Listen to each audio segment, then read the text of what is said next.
time ago. I can still remember how that music... Hello everyone, and welcome to the second episode of Our Mind on Music for 2025. This is actually episode 73 overall of Our Mind on Music. This week, I begin a series with Phil Yale of Phil's tracks called The Other Days the Music Died. As some of you know, Phil and I record these partner episodes as one conversation and then edit and release them separately on Phil's tracks and Our Mind on Music. 2 takes on the same conversation. So, without further delay, let's get started.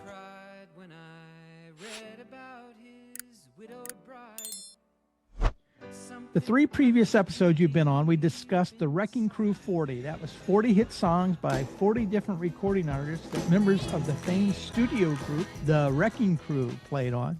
The Carole King Jerry Goffin songbook. The significance and rock history of the Brill Building. And then most recently, we talked about the Funk Brothers, the house band from Motown.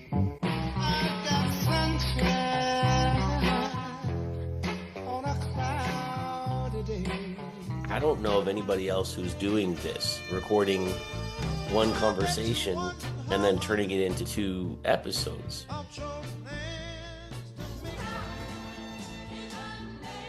We've come up with an interesting topic. The name of this episode is The Other Days the Music Died. Now, we're recording this actually the very beginning of December, and this is the month when all the lists for 2024 start coming out, including those who have died, including a list of recording artists that have died so far. And we're going to start there. I'm going to talk about a couple, and then you're going to talk about a couple, and then we're going to get into the main topic. And we're going to start with a little bit of current history. This year, there were 2 that were kind of from my generation that I could relate to. I'm going to start off with Sergio Mendes. He was that renowned Brazilian musician, age of 83. And then kriskristofferson. He is maybe my favorite lyricist. Maybe, but he is clearly on my Mount Rushmore of lyricists. And he's the renowned singer-songwriter, actor. He's probably most well-known for Me and Bobby McGee, which we'll talk about a little bit later as well. Mm-hmm. The thing about kriskristofferson that brings it a little bit home to me, there's a contemporary artist, and Jeremy, you've heard me talk about him. His name is Bengage, and I just think he's an incredibly talented Americana artist out of Northeast Ohio. And he polled his followers and saying, hey, I'm considering following some artists. Who should I select? And one of the ones he had was kriskristofferson, because he wanted to do some cover songs. And I pushed him. I pushed him on the poll. I pushed him in person. I said, you've got to do kriskristofferson. And lo and behold, he did. He did too. The Other Side of Nowhere, which is a great song about being a songwriter. And I think that's why Ben covered it, because it just talked about the life of being a songwriter. And the other is the classic Sunday Morning Coming Down. I woke up Sunday morning with no way to hold my head that didn't hurt.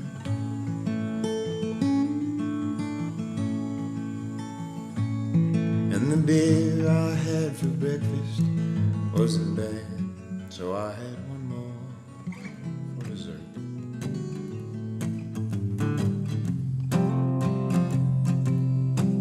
I come from just the other side of nowhere to this big time lonesome town. They got a lot of ice and snow here, half as cold as all the people I found. Posted it on Facebook. I commented on it, and I got a like from kriskristofferson. Now, I don't know if it was him. It probably wasn't, but it was at least their social media recognized Bengage's cover of one of his songs. So I thought that was pretty cool. But there's some there are some other individuals that you wanted to talk about. These are recording artists, musicians, leaders in the music industry who unfortunately passed away in 2024. As I looked at this, I mean, there are sadly more people than I'm going to mention here. The ones that I'm going to mention here were ones that impacted me more. And I think that's a good little segue into what you and I have talked about off the camera, is the fact that this isn't the list of impactful losses to the music industry. This isn't the definitive list of people who have passed away. This is just names that we thought impacted us specifically. So for those people who are watching, you'll have other people who you think, how could they not put those people on the list? And please do comment, let us know, because that might be our follow-up episode to this, is talking about the people the artists who other people felt really impacted by that we haven't mentioned here or may not have mentioned. Yeah, I agree. Good point. So one of the names that has to come up, which was very recent, November 3rd only, was Quincy Jones, who, I mean, what can you say about Quincy Jones? The guy started out in the 1950s. He left Berkeley to go play with Lionel Hampton and then ended up touring Europe with Dizzy Gillespie. And that was just the beginning of it. Like, are you kidding me? This guy, I would think when you think of the name Quincy Jones, you think of the producer. So producing Off the Wall and Thriller. I believe still the best-selling album of all time, depending on who you ask, between 70 and 120 million copies worldwide.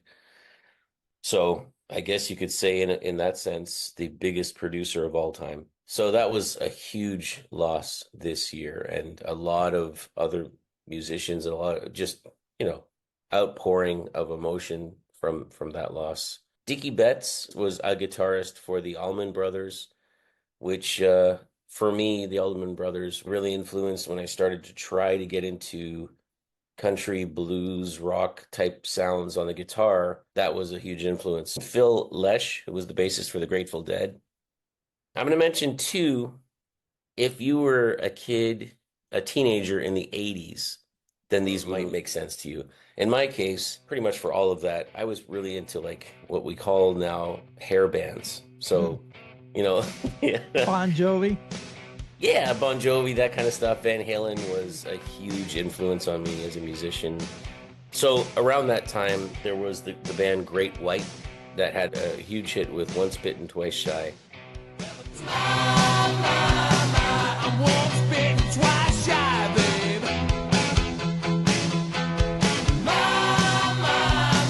I'm once bitten, twice shy, baby.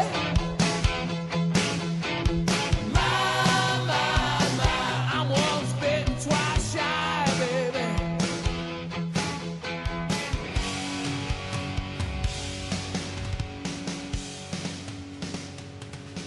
Their singer, Jack Russell, passed away in August.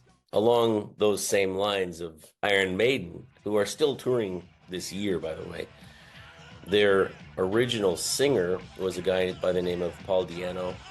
He died this year as well. I'm running free, yeah. I'm running free. I'm running free, yeah. I'm running free. I spend the night in LA jail. Listen For both of those guys, they weren't that old. They were quite young to be lost. Tito Jackson, I believe he was the third child in the Jackson line of the Jackson siblings. Michael Jackson, I guess, was the fifth. And then Janet was the youngest one. So Tito Jackson passed away this year in September. Michael Jackson, obviously a huge impact on the world. We'll talk about that a little later. But Tito Jackson passing away this year. Gary, Indiana, here's the youthful Jackson Five, opening with a medley of their hits that have sold over 1 million each hit.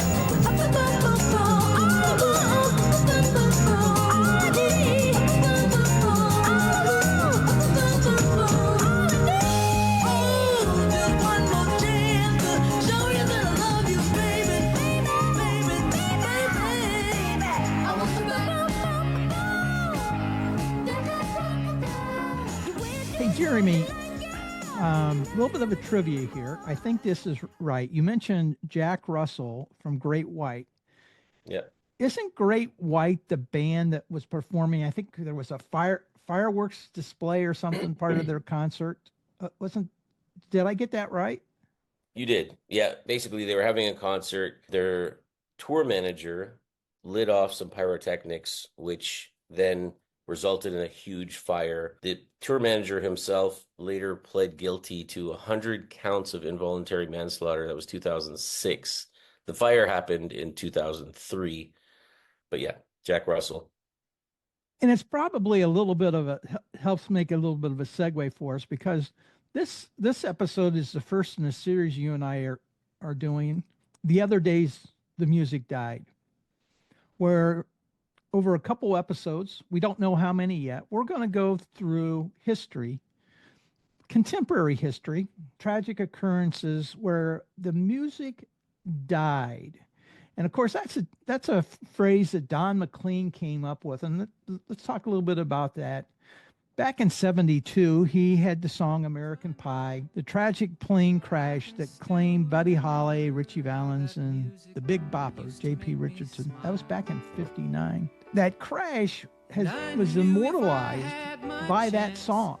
What should we know about those artists or that event, Ritchie Valens, the Big Bopper, and of course, Buddy Holly? But February made me shiver with every paper I deliver. Bad news on the doorstep. I can take one more step. I can't remember if I cried when I read about his widowed bride, but something touched me deep inside the day the music died.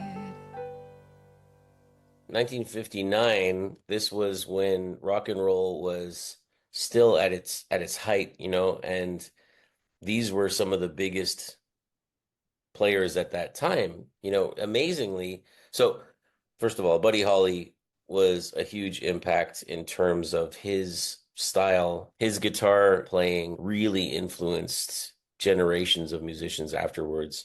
His recording style, adding in strings in his pieces, things like that of course became a huge part of the music that came after him.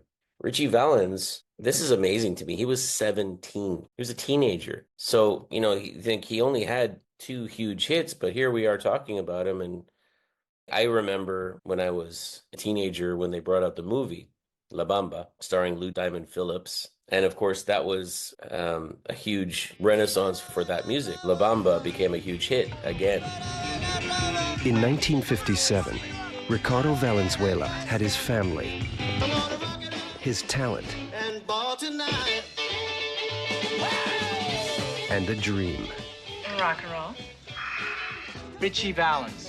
He was a star. I love you, Donna. I'm still gonna marry you one of these days. With 3 hits on the charts. Holly is lining up a plane to fly us on to Fargo tonight. Hey, come on, let's go! But one tragic night in 1959, his star fell. Not Ritchie! Ritchie! This summer, it rises again.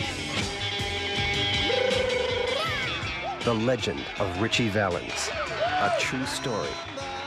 La Bamba. The Big Bopper, he was kind of known for his novelty songs. So he had Chantilly Lace and a pretty face and a ponytail hanging down. Chantilly lace and a pretty face and a ponytail hanging down. A wiggle in the walk and a giggle in the talk. Make the world go round. There ain't nothing in the world like a big-eyed girl to make me act so funny. Make me spend my money, make me feel real loose like a long-necked goose, like a girl. Oh, baby, that's what I like. So novelty style songs. He was a DJ, KTRM radio in Texas. In his songs, there was a lot of times where he would be talking kind of like a radio DJ in the middle of the song, more than singing, For a lot of us, the Don McLean song was what immortalized the whole thing. And then, you're talking with Kriskristofferson about the lyricists, Don McLean in that song. I mean, the imagery that he brings up in that song is incredible, Let's talk a little bit about the events around that day. and then talk a little bit about the impact, especially from the loss of Buddy Holly, because it very influential in the development of rock and roll, very influential for a group of 4 people from Liverpool, as I recall, the Beatles. Yeah. So let's go back. Now, this was in the 50s, late 50s when this had happened. Buddy Holly had recorded music both as a solo artist and with the Crickets. Same label, is interesting, the same label, and they put it out under 2 different names, just Buddy Holly and then Buddy Holly and the Crickets. At some point, maybe this is coming from the movie, the movie with Gary Busey in it. I do, yep. Come on, love's for real and not fade away. And my love's bigger than the Cadillac. Well, I tried to show you and you tried to make it back. The Buddy Holly story. You'll be laughing, crying, singing, and stomping your feet. Dion and the Belmonts were also on that tour. Yes. Yeah. The band split up, or the band left Buddy Holly. I'm not sure what it was, but the Crickets and Buddy Holly had a parting of ways.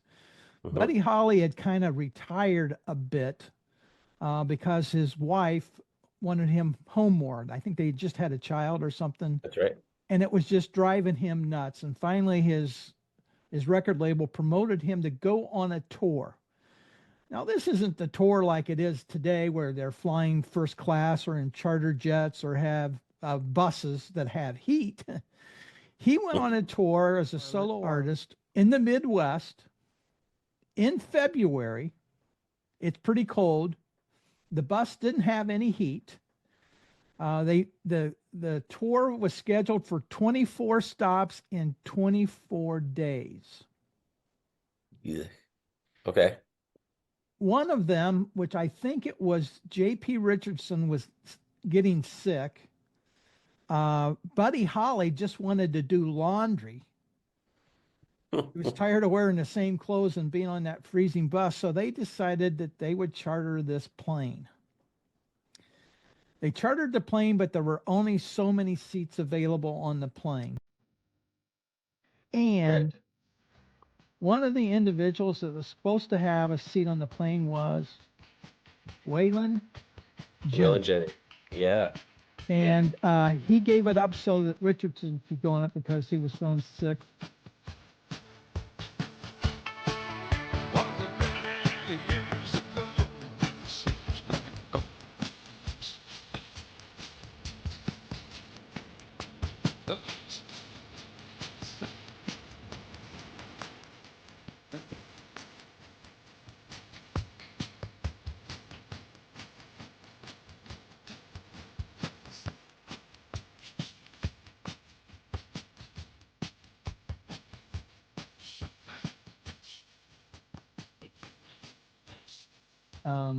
The pilot was 21 years old, as I recall. Wasn't even a licensed pilot. Oh, okay. And took off in this small plane in a winter storm outside of Iowa. And of course, the plane crashed, and that is the immortalized day, the day the music died. Yeah. I'm old, Jeremy, but I wasn't alive back in '59. I really wasn't that familiar with it until Don McLean's song. But from you're a musician, music history kind of buff. What was the impact from that plane crash? Well, I mean, for me, I think it was kind of the end of an era. Like the genre of rock and roll, which started up, in the early to mid 50s, had a very short shelf life, actually. You think about Elvis and Jerry Lee Lewis and Chuck Berry and all those just the rock and roll quintessential guys. That era sort of ended at that moment. I really think that was a key moment when things started to change. The thing that I've noticed that with genres from the 40s until the early 2000s is you look at a genre that'll last 5 to maximum 10 years of a new genre. So rock and roll, and then the psychedelic era, and all of those types of things, right?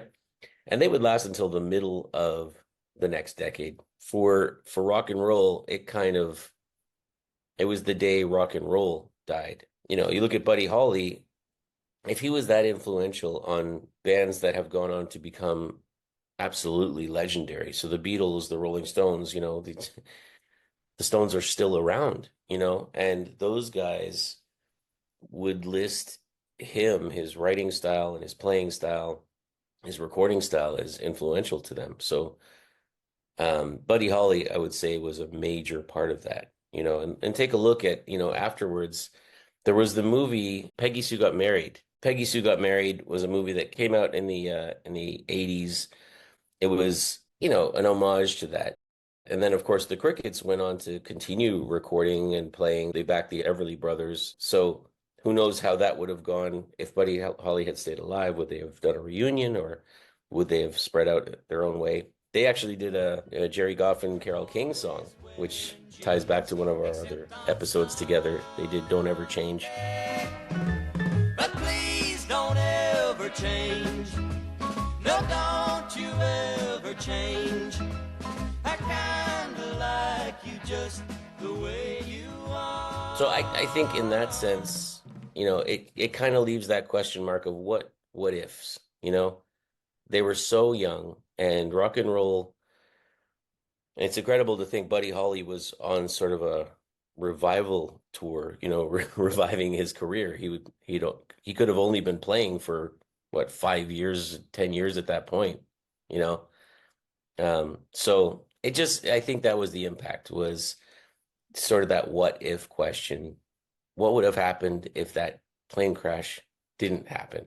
It goes without saying, but you guys know me. I'm going to say it anyway. That plane crash in Iowa was not the only tragic event in music. While Don McLean coined the phrase, "the music died," it was not the only day. And that's what leads us to this series, Other Days the Music Died, a multi-part series reflecting on some more iconic days in music history. And Phil Strack's listeners, Jeremy and I went back and forth. And we just started with coming up with a list of potential artists to be included in a series. And unfortunately, the list is very long. But we pared it down, and we decided to see if there were some common groups where we could do it with a common theme. And we selected, and it really was Jeremy's recommendation, you know what? Probably the most iconic grouping of artists that could be included in this series would be the artists that are part of this club called the 27 Club. Jeremy, let's start there. Tell us about the 27 Club. Okay, so I mean, when we say the 27 Club, there are some names that will come to mind for a lot of people: Jimi Hendrix, Janis Joplin, Kurt Cobain, Amy Winehouse. These are legendary for being members of this unfortunate club. But when I was looking up the 27 Club in preparation for chatting with you today, I found some names on there. It's actually a much longer list than I thought it was. But like I did earlier, I'll mention the ones that really caught my eye personally. And before we go any further, 27, is that the number of people in the club, or what's the number 27 represent? That's the age that they were when they died. Okay. So I mean, there are lots of crazy things about the 27 Club, but the fact that so many people, famous musicians, died at the age of 27. So that in itself speaks to how young most of these popular artists are. So whatever genre you might consider them to be part of, pop is short for popular, right? So they're pop artists, even if they're Kurt Cobain and grunge, or if they are Jimi Hendrix and the psychedelic rock movement, or Janis Joplin. They all died one way or another at the age of 27. Possibly the first famous musician to die at the age of 27 was Robert Johnson, who wrote Crossroads, which later became popular in the re-recording by Cream, Eric Clapton.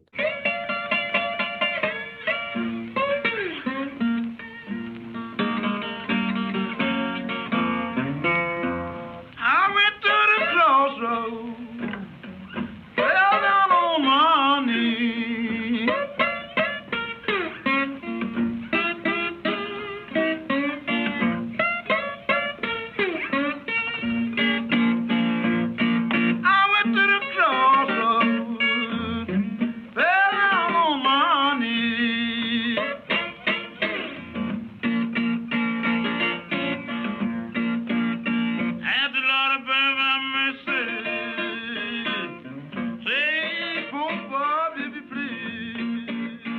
And that was in 1938.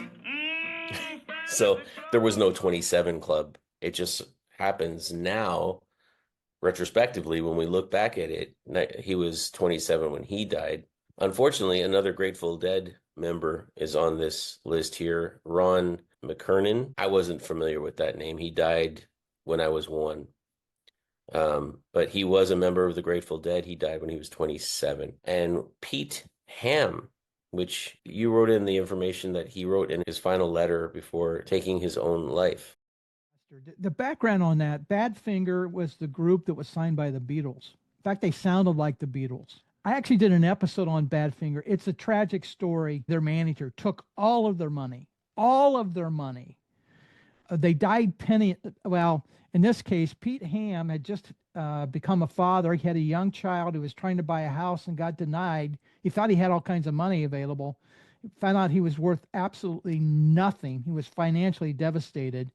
Unfortunately, he took his own life. Later, that was replicated by another bandmate. The final member of Badfinger is touring. I just saw him live, Joey Mullen. Joey Mullen is touring with a group called the Happy Together Tour. It's a bunch of 60s artists. It's a tragic, tragic story in rock history, what happened to Badfinger. I wasn't familiar with all that. The one thing that I did find was that Pete Ham and Tom Evans wrote the song Without You, which, yes, thinking of it right now, I don't think I'm familiar with their version of it. I know the Harry Nilsson version, and of course the Mariah Carey remake later. Yeah, their version is pretty good. That's really what happened. There's some more iconic names. When they passed away, it kind of, the music world, it died. It sure paused. And we're going to focus on 6 of those if we could. The 6 include Jimi Hendrix, Janis Joplin, Jim Morrison, Brian Jones, Kurt Cobain, Amy Winehouse. Let's start with, for purposes of this episode, let's start with the more current ones, relatively current ones, and that's Amy Winehouse and Kurt Cobain. What do we need to know about these two? Well, Amy Winehouse, she had become hugely famous. She had really revitalized, that jazzy soul type of sound, and she had made it a hit at that point. Kurt Cobain, on the other hand, was iconic for one of the front runners of the grunge sound. Soundgarden, Alice in Chains, Stone Temple Pilots. There were lots of other great bands, but really Nirvana was the one that just catapulted to huge stardom. And a lot of that was to do with Kurt Cobain. And when Kurt Cobain died by suicide in 1994, the grunge sound kind of stopped. It halted. There were other things that happened, So we're talking about the 27 Club here. Kurt Cobain is sadly a member of that club. He was only 27. Lane Staley, who was the lead singer of Alice in Chains, he passed away. But really by that point, I would argue that grunge was already on the decline. And I would also argue further that had a lot to do with the fact that Kurt Cobain had died. So in the case of Kurt Cobain, can there be a parallel drawn to Buddy Holly in that, Buddy Holly was instrumental in this genre called rock and roll? Kurt Cobain and the band Nirvana created the whole genre of grunge started out there in Seattle, as I recall. Mm-hmm. And that's really why his death, I think, really hit people, was just because how important he was in the music world at the time of his death. Do I have that right? I believe so. Yep. For me, I still am a huge fan of those grunge bands. Soundgarden, Alice in Chains was for me a huge influence in my songwriting at that point in my life. Lane Staley was their lead singer. He passed away. Chris Cornell of Soundgarden, just a few years back, passed away as well, which for me was a really, really sad one, because I knew that those guys all had their demons. They all had to deal with the stresses of becoming famous and all the things that comes with. Chris Cornell, I thought he made it. He had gotten through all that, and he was going to be like Eric Clapton, who looks like he will die of old age, incredibly, really. And I say that not with any sort of disrespect. I mean that sincerely. Like, I think he himself has said that, like, for the way that those guys lived in their highlight, in their heyday. I thought Chris Cornell was going to be one of those guys, and he wasn't. So Kurt Cobain, I would say, brought, in a lot of ways, the end of grunge. Not because he was necessarily the best singer, the best songwriter. He was the most iconic of, and their band was the most iconic of that time. And to bring it a little bit more contemporary, one of the other individuals in that band was Dave Grohl, with Foo Fighters, which I think they're still touring. There's been a lot of speculation about Cobain, and we got to talk about this. Amy Winehouse died from alcohol poisoning, or Kurt Cobain, it was suicide. Yep, it was a gunshot wound, and he had a lot of issues, obviously. That and the speculation was there just seemed to be some events. They found him. Was it self-inflicted? Wasn't it self-inflicted? He had somewhat of a public and strange relationship with Courtney Love, and there was still some speculation if there weren't some other stuff going on. Not a grunge fan, but I recall the time when that hit. It was tragic. I mean, it made not only the music world, but just even in the general public, there was talk about the tragic end of a icon from a self-inflicted wound. And how could he do it? Because they were at the top of their game, right? Like, what would cause somebody with all that thing, right?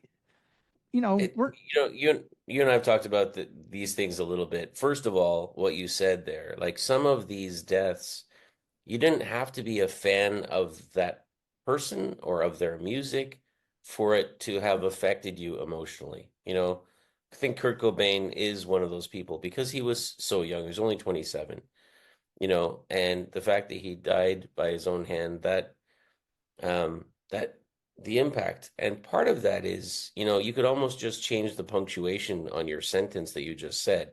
How could they do that when they were at the top of their game, or because they were at the top of their game, right? Change the punctuation. How could they do that? Because they were at the top of their game. That's how. Because the pressures of that and all of the implications of what that means for people, how people act around you and react to you, everything that you've spent your entire life building toward, you finally got it. And then what if you realize it wasn't what you thought it was going to be? There are all those kinds of questions. So you've talked about, the fragility of all of that, and the impact of fame, which I think only a very small percentage get to live out healthy, long lives after reaching huge fame. It kills people. Yeah, I mean, we're talking about people who passed away, and a lot of it through the result of excess or just dealing with the pressures. But there's so many more that still lived, but really struggled with alcohol and drugs. Go back in the beginning, Kriskristofferson, well documented his struggle. Many of his lyrics are based upon his struggle with alcohol and drugs, even though he lived into the 80s. It's interesting. I'm not quite sure how to articulate this, but let's just talk about Kurt Cobain. It's just one example. Incredibly creative individual. Yep. Right? Just incredibly creative. And the struggle was he made his name because he was so creative and so unique. But part of the struggle was that he wasn't able to control it. Right? As soon as his creativity was accepted, that's when they lose control. And there's that struggle, isn't there? There's that struggle between, as a creative person, I still want to be able to create, but now the record label and the fans or whoever, the money is now controlling it, and it just creates these challenges. Absolutely. They tried to make me go to rehab. I said no, no, no. Yes, I've been black, but when I come back, no, no, no. I ain't got the time, and if my daddy thinks I'm fine, they try to make me go to rehab. I won't go. That got into the general public when she passed away, because they talked about her struggles, and they kept going back to that song called Rehab. And then Kurt Cobain, Smells Like Teen Spirit.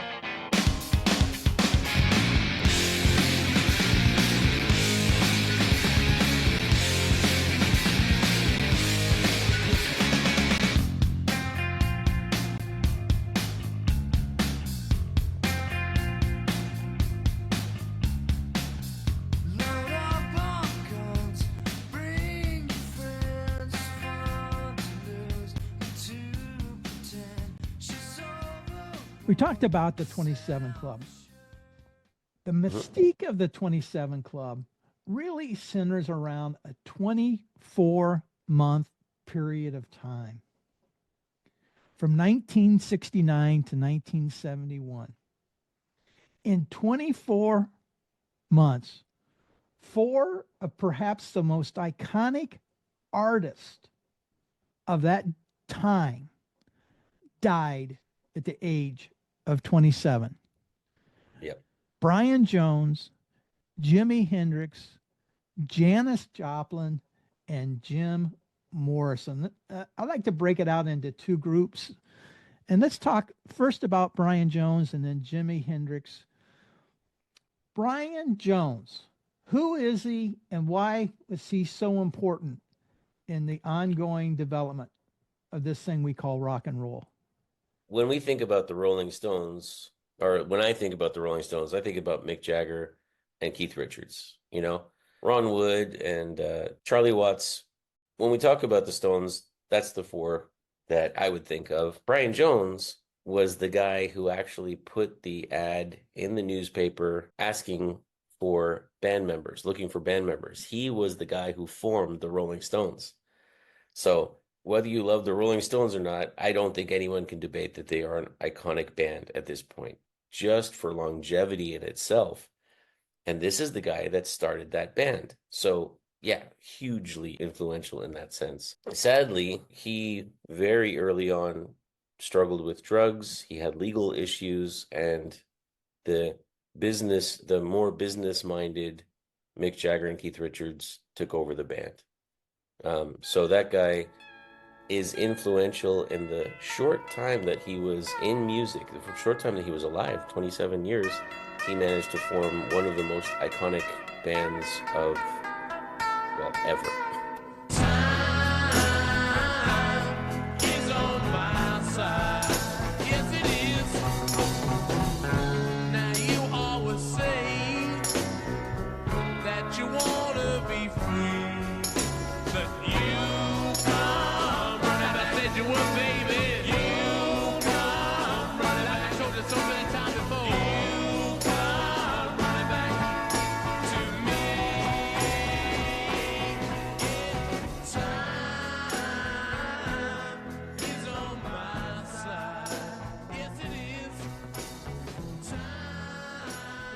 This is a case, we talked earlier about control, where I talked about Kurt Cobain and losing control from a creativity standpoint.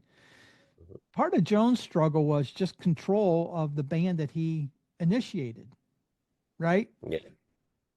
Initially, he was the one doing the bookings and controlling things, and then he kind of got pushed aside as the presence of Jagger and Richardson took over more, maybe even in the songwriting part of it.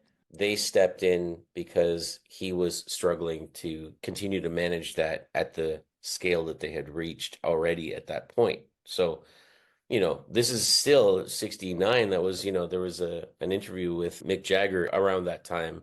They're saying, what do you picture yourself doing in 20 or 30 years? You've been doing this now for how many years is it? 2 years. 2 years. How much longer do you give yourself doing this thing, going around being I don't know. I never thought I'd be doing it for 2 years even, you know. When we started off, I never thought we'd make it very big anyway. And then when we're making records for 2 years, and everybody still goes around calling us quite a new group, you know, sort of. And I don't know, honestly. I think we sort of pretty well set up for at least another year. So it was such early days. They didn't know what this was going to become, but my impression is that Brian Jones was struggling with managing the party lifestyle of that, the drugs and the alcohol and all those other things, while still trying to keep it running as a business. Those guys walked in and said, we're not going to give up on this. If it gives up on us at one point, that's what it is. But otherwise, we're going to keep it going as long as we can. And here they are.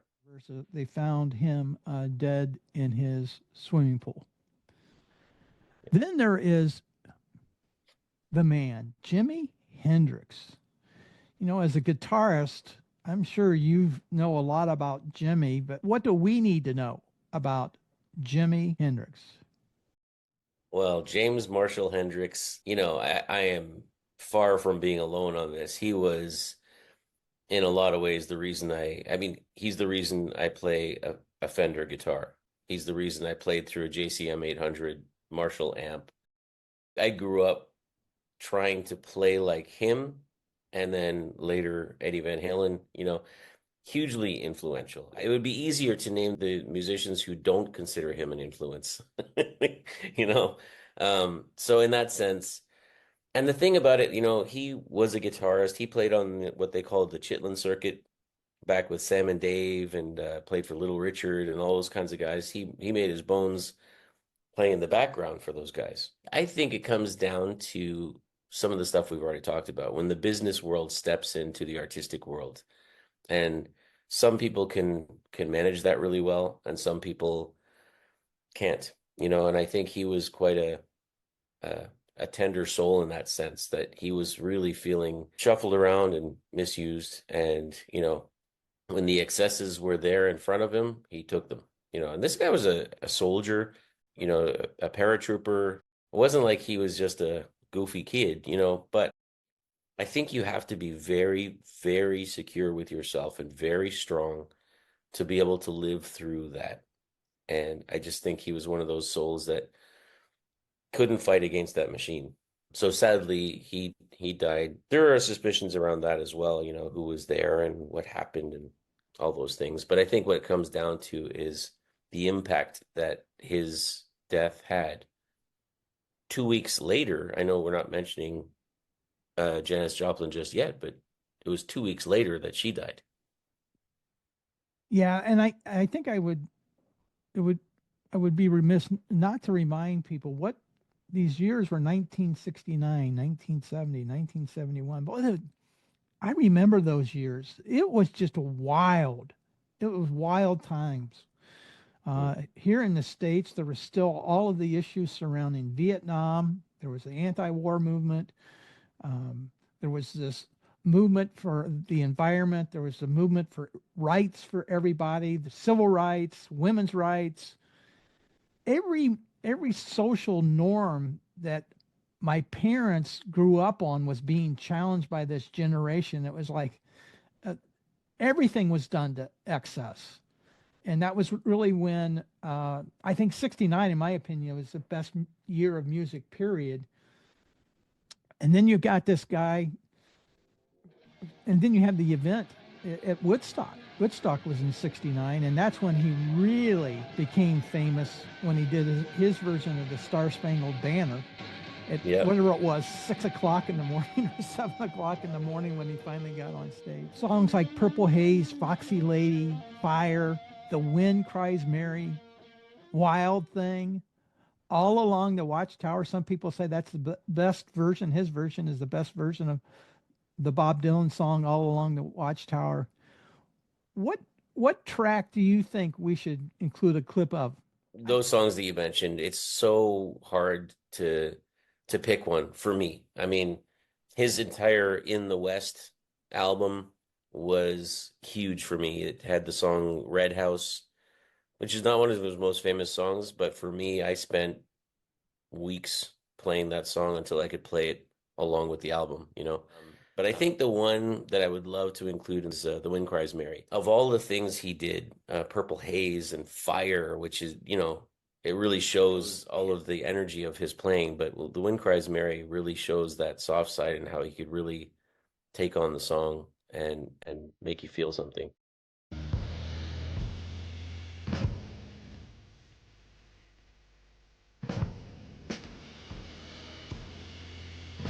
Janis Joplin, Jim Morrison. What do we need to know about Janis and Jim? So Jimi Hendrix died on September 18th of 1970. Janis Joplin died on October 4th of 1970. It was 2 weeks later. So, you know, the day the music died was the day rock and roll started to die or died. This is the 2 week period. You know, you said the 18-month period, but really those two happening within weeks of each other, it was the end of that era, really. Jim Morrison, who you mentioned here, 1971, he died of heart failure, sadly, which by the point when Jim Morrison died, the Doors were really coming to an end as a band. You know, if you watch the Doors movie starring Val Kilmer, you know, they really show how the other band members were doing the recordings and they were mixing and they were adding the rain sound to Riders on the Storm. Jim Morrison wasn't there for most of it. He did his vocals and then left, you know. So I would argue that 1969 to 1970 was, you know, and especially that 2 week period when they lost Jimi Hendrix and Janis Joplin within weeks of each other, that was the end of that era. Morrison didn't really have the ability to read or write music per se. He only did the lyrics. Is that your recollection? Well, I wouldn't say my recollection, but I would say that was my understanding. Ray Manzarek, in my opinion, was a hugely talented and important musician. I mean, the fact that they didn't have a bass player, when you say that the bass player of one of the most iconic bands of the 1960s was one guy's left hand while he played the keyboard parts that we all know, I mean, that kind of sums it up for me. The things he played with his left hand, those bass lines, are themselves iconic. It was just his left hand. And then he played while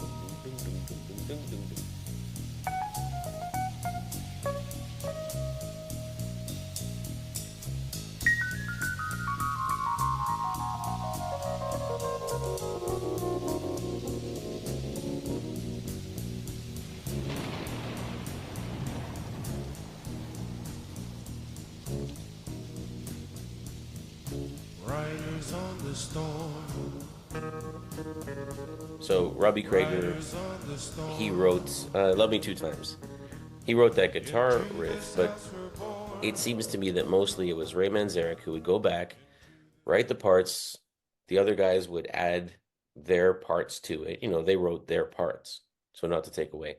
And Jim Morrison would come in and sing something to that. And among the songs, Break On Through to the Other Side, Light My Fire, L.A. Woman. Wow. People Are Strange, Hello, I Love You. Then we got to go back, though, to somebody else. Earlier, we talked about Jimi Hendrix and how he changed how a guitar could be played. The other individual who changed how another instrument could sound, that was a vocal instrument, and that was Janis Joplin. Both of them hugely influenced from the things that came before. You know, Jimi Hendrix, if you read some of the biographies about him, his goal, you know, I mentioned earlier he played in the Chitlin circuit, and he was a rhythm guitarist because back then the saxophone was the instrument that took the solo in Shotgun and in any one of those, Little Richard songs. His goal was to play the guitar so that it would take the lead the way that the saxophone did. That was what was in his mind. When he started to play guitar solos, he was playing saxophone solos on the guitar.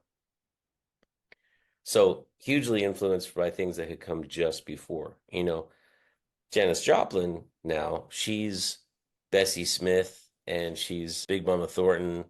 You know, she's harkening back to those sounds and then updating it with, you know, with her band. And of course they got the is it the Holding Company? Big Brother and the Holding Company. Yeah. They were brought in as like the hired guns to really bring it to the next level in terms of the professionalism of the playing and such, to be the accompaniment to that voice. But for me, her version of Summertime, which there are hundreds and hundreds of versions of that song, but the first time I remember hearing that song was her version. I think that's fantastic.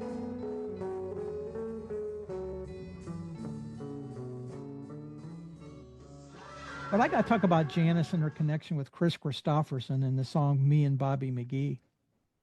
That was a song that kriskristofferson wrote. For a while, Kristofferson and Joplin were a thing. Oh, okay. I didn't know that. And then after she died, Kristofferson was in a recording studio and someone played her version of Me and Bobby McGee. He didn't even know she had recorded it. She took that song to #1 after that was one of those posthumous hit songs. And that song, some people from the younger generation are familiar with it because Pink covered it. And I don't know where it got on the Billboard charts, but I know it was mainstream. And I can recall getting into a Facebook discussion with one of my buddies from back home that was raving about Pink's version of Me and Bobby McGee and how good it was. And I said, I pulled my harpoon out my dirty red bandana. I was playing soft while Bobby sang the blues. With them windshield wipers slapping time and Bobby clapping hands, we finally sang or failed the song that driver knew.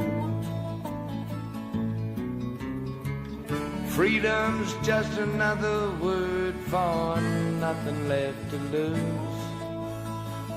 Nothing ain't worth nothing, but it's free. Feeling good was easy, Lord, when Bobby sang the blues. Jeremy, we've covered the day that music died. We've covered this group called the 27 Club. This is the first in a series of episodes on the other days that music died. Are there any closing comments you've got about this particular episode? Just, I think what I said before, you know, possibly some viewers will be watching this saying, oh, why didn't they mention that person? Please let us know. We'd love to know, viewers, what you think of what we've said here, of what we have included and what we might have excluded that you wish we had included. Let us know. What do you think? Don't forget to like and subscribe. Good night.